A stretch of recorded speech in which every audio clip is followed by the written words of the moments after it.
আমাদের কি হয়েছে আমরা মৃত্যুকে ভয় পাই না? আমাদের কি হয়েছে আমরা মনে করি না যে আমরা মারা যাব?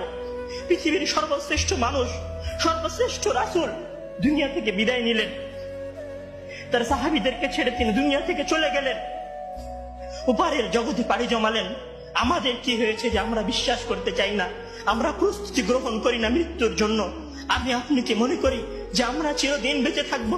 আমি আপনি কি মনে করি যে আমার গ্যারান্টি রয়েছে আমি সালাত আদায় করে আমার রুমে ফিরে যাব? বিশ্বাস করুন হে আমার ছাত্র ভাইয়েরা, অবশ্যই আমাকে আপনাকে একদিন মৃত্যুবরণ করতে হবে, আমাকে আপনাকে একদিন এই দুনিয়া ছেড়ে চলে যেতে হবে। সুতরাং মৃত্যুর জন্য প্রস্তুতি গ্রহণ করুন, সুতরাং মৃত্যুর জন্য প্রস্তুতি গ্রহণ করুন।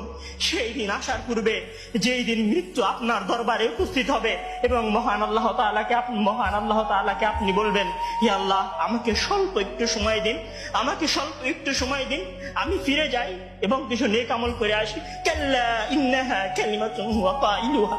তখন মহান আল্লাহ তাআলা বলবেন, কোনো সুযোগ নেই, এটা তো সারা তার মুখের কথা মাত্র, সে ফিরে গেলে আবারও আমল করবে না, সে ফিরে গেলে আবারও আমল করবে না। সম্মানিত ভাইরা, সেই দিন আসার পূর্বেই প্রস্তুতি গ্রহণ করুন, সেই দিন আসার পূর্বেই প্রস্তুতি গ্রহণ করুন। জেনে রাখুন, সেই দিন উপস্থিত হয়ে গেলে আর কোনো আমল করার সুযোগ থাকবে না। সেই দিন